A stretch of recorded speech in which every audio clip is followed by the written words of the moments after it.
Hey everyone, welcome back. Ready to dive into another career deep dive. Always. What are we digging into today? Today, we're tackling fundraising assistants, and we're going way beyond the basics. Sounds interesting. Where are we getting our info from? We're using RoleCatcher as our guide. Uh-huh. They've got career guides, industry trends, all sorts of interesting stuff. RoleCatcher, huh? I've heard of them. They're supposed to be pretty comprehensive. Yeah, it seems like it. So I was looking at their stuff, right? Mm. And it made me realize there's way more to being a fundraising assistant than I thought. Really? Like what? Well, you think fundraising assistant, you think like processing donations, keeping records, that kind of thing. Right, the admin side. Exactly. Mm. But then RoleCatcher mentioned something about using surveys to like actually target donors. Interesting. Getting strategic with it. Yeah. And that got me thinking, how much has technology changed this role? Oh, tons. I mean, think about it. It used to be all about mailing lists and phone calls, but now... Now it's all algorithms and data analysis, right? Exactly. And RoleCatcher's industry trends section really dives into this. They said that targeted campaigns based on data can increase donations by up to 60%. 60%? Wow, that's huge. Right. So as a fundraising assistant these days, you need those tech skills just as much as you need organizational skills. That's wild. I would not have thought of that. Okay, so we've got data analysis, we've got donor targeting. It's not just your grandma's fundraising anymore. Definitely not. But then, get this, I was looking at the top skills they listed for a fundraising assistant. Yeah. What were they? Persuasion and speaking. Really? Out of everything. More important than the administrative skills. Which honestly kind of surprised me. Why do you think those skills are so crucial?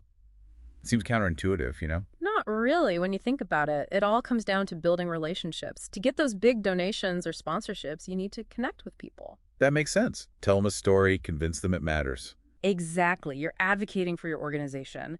And RoleCatcher's typical interactions section really shows this fundraising assistants are constantly talking to people, donors, managers, even vendors. And they're like the voice of the organization in a lot of ways. Exactly. So, yeah, those people skills are essential. Wow. Okay, so it's not just about crunching numbers, it's about building relationships and being a strong advocate for your cause. 100%. And speaking of advocating, RoleCatcher also has this whole section on career stages. And honestly, it's pretty inspiring. Oh, yeah. What did they say? Well, they show how you can climb the ladder, so to speak. You start as an assistant, then maybe move up to coordinator, then officer, and eventually even manager. That's awesome. So there's definitely room to grow in this field. Tons. And the responsibilities change a lot as you move up, too. Like, a fundraising manager isn't just processing donations anymore. They're leading the whole strategy. Wow, that's a big jump. Right. It's not a dead-end job at all. I'm seeing that now. And speaking of things I'm seeing now, RoleCatcher has got me thinking a lot about the role of technology in all of this. Oh, yeah, for sure. We were just talking about the data analysis part, but it goes even deeper than that. Yeah, it really does. I mean, when I first started in fundraising, we were still using like printed directories. Oh, wow, really? Yep.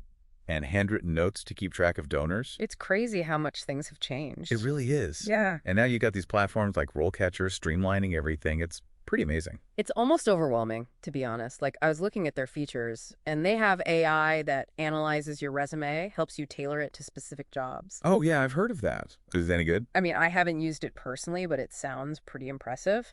And they have this browser plugin that, like, automatically captures job postings. Wow. It's a lot. It is. I almost feel like I need a degree in computer science just to apply for a job these days. I know what you mean. It can feel like that sometimes. But honestly, most of these tools are designed to be pretty user-friendly, like the AI resume thing. Yeah. It's not like you have to be a programmer to use it. You just upload your resume and the AI kind of like compares it to the specific job you're interested in. So it's like having a personal resume editor. Exactly. It can tell you if you're missing any keywords or if your formatting is off, stuff like that. It just helps you put your best foot forward, you know? That makes sense, especially with all those automated systems that companies use now. Oh, yeah, the applicant tracking system. Yeah, those. I feel like half my resumes just disappear into the void. I know, right? It's so frustrating. But RoleCatcher actually has a whole section on beating the automated recruiter. No way. Really? Yeah, they give you all these tips on how to optimize your resume so it actually gets seen by a human. That's so helpful. See, technology can be a good thing. Exactly. You just have to know how to use it to your advantage. It's like a double-edged sword, right? You need to be tech-savvy to navigate the job market these days. But you also can't forget about those core skills. 100%. You still need that human touch. The persuasion, the relationship building. All of it. And RoleCatcher actually talks about that too. They have a whole section on interview skills. Oh, interesting. What kind of stuff do they cover? You know the usual. Communication, active listening. Yeah. But they also talk about the importance of conveying your passion for the organization's mission. Ah, that's so important. It is. And they even give you sample interview questions specific to fundraising. That's awesome. So you can practice your answers beforehand. Exactly. They've really thought of everything. It seems like it. So they're not just about the tech stuff then? No, definitely not. They seem to really get the human side of things too, which is kind of what makes them stand out, I think. Oh, and speaking of standing out, they have this other feature that's super interesting. It's called reverse matching. Reverse matching. What's that? Okay, so imagine this. You build out your profile on their site, right? You list your skills, your experience, the causes you care about. Okay, so far so good. But then, instead of applying to jobs, you let the jobs come to you. Wait, what? How does that work? Basically, their algorithm analyzes your profile and then matches you with organizations that are looking for someone with your exact skill set and interests. That's wild. So, like, if I'm really passionate about environmental conservation, for example, Yeah, they might match me with, like, the World Wildlife Fund or something. exactly. It's like a dating app, but for your career. That's amazing. I've never heard of anything like that. Me neither. It's pretty cool. It really flips the whole job hunting thing on its head. Right. It's not just about finding any job anymore. It's about finding the right fit. Finding a place where you can really make a difference. Exactly. And I think that's something that's really important, especially in a field like fundraising, where passion is so crucial. Oh, for sure. You have to really care about the cause you're working for. It's amazing, right? I mean, we started talking about fundraising assistants, and now it's all AI and algorithms and like finding your dream job through some kind of cosmic career alignment. It's wild. Fundraising has definitely come a long way. No kidding. So for anyone listening who's like, wait, maybe fundraising assistant is my dream job, what are the big takeaways here? I think the biggest one is don't underestimate this role. It's so much more than just like counting money and stuffing envelopes. Right. Like we were saying, it's about data, it's about relationships, it's about being a powerful advocate for a cause. Exactly. And being comfortable with technology is a huge part of it too. That's something I really want to emphasize. Definitely. AI is not just for like tech geniuses anymore. Nope. It's becoming an everyday tool for everyone, even in the nonprofit world. Totally. But like we said, it's not just about the tech. You need those human skills too. 100%. At the end of the day, fundraising is about connecting with people. So true. Being able to tell a story, convey your passion. And inspire people to get on board with your mission. Yes.